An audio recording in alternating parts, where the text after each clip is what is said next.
أعوذ بالله من الشيطان الرجيم. بسم الله الرحمن الرحيم. ولتجدنهم أحرص الناس على حياة ومن الذين أشركوا يود أحدهم لو يعمر 1000 سنة وما هو بمزحزحه من العذاب أن يعمر والله بصير بما يعملون. قل من كان عدوا لجبريل فإنه نزله على قلبك بإذن الله مصدقا لما بين يديه وهدى وبشرى للمؤمنين. صدق الله العظيم. آیت نمبر 96 and 97 سورة البقرہ. ترجمہ: وَلَتَجِدَنَّهُمْ أَحْرَصَ النَّاسِ عَلَى حَيَاةٍ، بلکہ ان کو تم اور لوگوں سے زندگی کے کہیں حریص دیکھو گے، یہاں تک کہ مشرکوں سے بھی زیادہ۔ ان میں سے ہر ایک یہی خواہش کرتا ہے کہ کاش وہ 1000 سال جیتا رہے، مگر اتنی لمبی عمر اس کو مل بھی جائے تو اسے عذاب سے نہیں چھڑا سکتی، اور جو کام یہ کرتے ہیں خدا ان کو دیکھ رہا ہے۔ قل من کان عدوا لجبریل فإنہ نزلہ، کہہ دو کہ جو شخص جبرائیل علیہ السلام کا دشمن ہو اس کو غصے میں مر جانا چاہیے۔ اس نے تو یہ کتاب خدا کے حکم سے تمہارے دل پر نازل کی ہے، جو پہلی کتابوں کی تصدیق کرتی ہے اور ایمان والوں کے لیے ہدایت اور بشارت ہے۔ آج کی ان آیات کی جو تفسیر ہے، سب سے پہلے تو یہ لوگ جو ہیں فرمایا کہ یہ زندگی کے حریص ہوں گے، کہیں زیادہ حریص ہوں گے کہ مرنا نہیں چاہیں گے۔ فرمایا کہ کہتے ہیں لو یعمر 1000 سنہ، کہ 1000 سال عمر ہو، اگر 1000 سال عمر بھی ہو جائے تو پھر بھی یہ عمر ان کو عذاب سے نہیں نجات دلا سکتی۔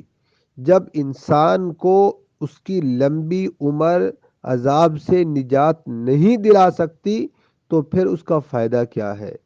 اس لیے پھر بھی مرنا ہے، اس رب کے پاس جانا ہے۔ اے انسان، جب تو نے مرنا ہے اس رب کے پاس جانا ہے، جو کچھ عمل کیے ہیں ان کے سامنے حاضر ہونا ہے، اس کا جواب دینا ہے۔ تو پھر کیوں نہ ہو کہ اس مختصر سی عمر میں اپنے رب کی مان کر چل اور اپنے پیغمبر صلی اللہ علیہ وسلم کی سنتوں پر عمل کر کے زندگی گزار، تاکہ دنیا میں بھی کامیاب ہو اور آخرت میں بھی سرور ہو۔ جی، دوسری آیت میں جبرائیل علیہ السلام کی جو خصوصیت ہے اللہ رب العالمین نے وہ بیان کی، اور ان کا انکار کر کے جو کفر کا سبب بنے ان کی وضاحت کی ہے۔ حضرت جبرائیل علیہ السلام یہ ایک فرشتے ہیں، اصل بہت سارے فرشتے ہیں، تو 4 بڑے بڑے فرشتے ہیں: جبرائیل، میکائیل، اسرافیل، عزرائیل۔ حضرت جبرائیل علیہ السلام یہ انبیاء علیہ السلام پر اللہ کا پیغام لے کر آتے تھے ان کے پاس۔ حضرت میکائیل علیہ السلام یہ بارش کا انتظام کرتے ہیں۔ اسرافیل یہ قیامت کے دن سور پھونکیں گے، اور عزرائیل یہ ان کی موت نکالنے کی ڈیوٹی ہے، یہ لوگوں کی جانیں نکالتے ہیں۔ تو وہ کہنے لگے، حضرت جبرائیل علیہ السلام ایک صحابی رسول ہیں حضرت عبداللہ بن عباس رضی اللہ تعالیٰ عنہ فرماتے ہیں کہ یہودیوں کی ایک جماعت نبی کریم صلی اللہ علیہ وسلم کے پاس آئی اور کہا کہ یا رسول اللہ، ہم آپ سے چند سوال کرتے ہیں، اگر آپ ان کے صحیح جواب دے گئے تو آپ سچے نبی ہیں، اور اگر آپ نے صحیح جواب نہ دیے تو پھر ہم آپ کو سچا نبی نہیں مانیں گے۔ نبی کریم صلی اللہ علیہ وسلم نے فرمایا، اچھا یہ بتاؤ، اگر میں نے ان کے جواب بالکل ٹھیک دیے تو کیا آپ میری نبوت کی تصدیق کرو گے، مجھ پر ایمان لاؤ گے؟ ان یہودیوں نے کہا، یا رسول اللہ، ہم ضرور آپ پر ایمان لائیں گے۔ چنانچہ حضرت انہوں نے پہلا سوال یہ کیا کہ آپ یہ بتائیں، تورات کے اندر وہ کون سے نبی تھے کہ جنہوں نے جن کو عرق السنا کی بیماری تھی، اور انہوں نے کہا کہ یا اللہ، اگر میں ٹھیک ہو گیا تو میں کھانے کی سب سے زیادہ مرغوب چیز اور پینے کی سب سے محبوب چیز کو چھوڑ دوں گا۔ تو آپ بتائیں وہ کون سے پیغمبر تھے؟ نبی کریم صلی اللہ علیہ وآلہ وسلم نے بتایا کہ وہ حضرت یعقوب علیہ السلام تھے۔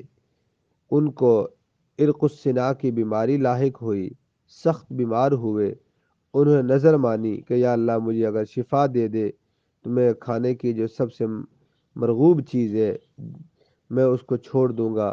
تو یعقوب علیہ السلام نے اونٹ کا گوشت جو ہے اور اونٹنی کا دودھ جو ہے وہ چھوڑ دیا تھا۔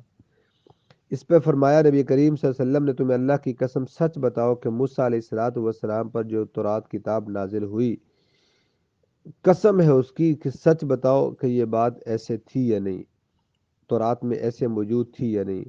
انہوں نے کہا، یا رسول اللہ صلی اللہ علیہ وسلم، آپ نے بالکل سچ فرمایا ہے، بالکل ایسے ہی تھا۔ دوسرا سوال انہوں نے یہ کیا کہ یہ بتاؤ کہ مرد عورت کی کیا کیفیت ہوتی ہے؟ کبھی لڑکا پیدا ہوتا ہے، کبھی لڑکی پیدا ہوتی ہے، اس کی کیا وجہ ہوتی ہے؟ نبی کریم صلی اللہ علیہ وآلہ وسلم نے فرمایا کہ مرد عورت جو ہیں جب ملتے ہیں تو مرد کا جو پانی ہوتا ہے یہ گاڑھا ہوتا ہے، اور عورت کا جو پانی ہوتا ہے وہ پتلا ہوتا ہے۔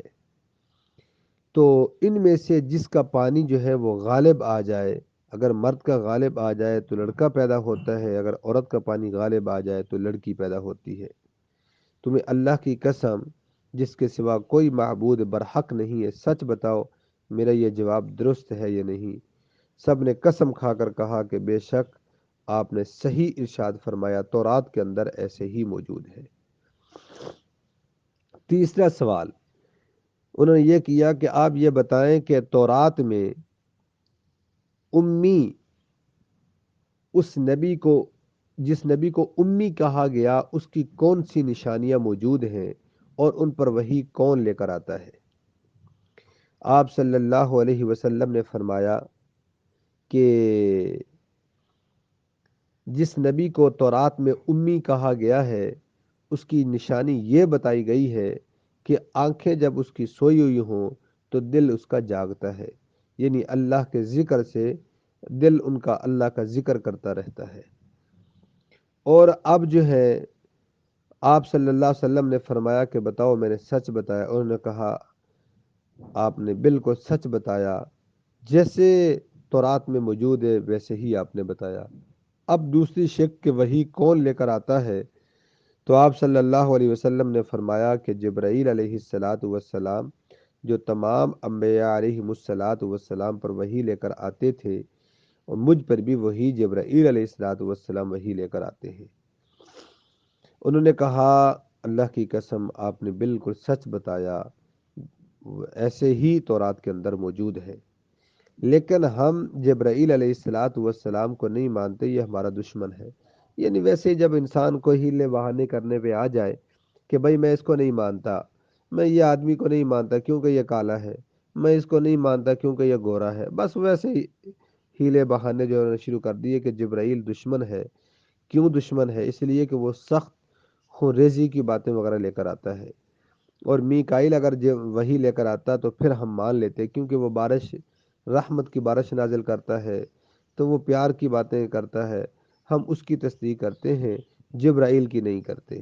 تو اس طرح انہوں نے نبی کریم صلی اللہ علیہ وسلم کی نافرمانی کی، اور دنیا میں بھی ذلیل ہوئے، آخرت میں بھی ذلیل ہوئے۔ تو اس سے معلوم ہوا نبی کریم صلی اللہ علیہ وسلم کی نبوت کی تصدیق بھی ہے یہ آیت، اور آپ کی نبوت کی تصدیق بھی ہے، اور جبرائیل کی بھی صداقت کی یہ علم بردار ہے یہ صورت۔ اللہ ہم سب کو قرآن و سنت کے مطابق زندگی گزارنے والا بنائے۔ وآخر دعوانا ان الحمد للہ رب العالمین۔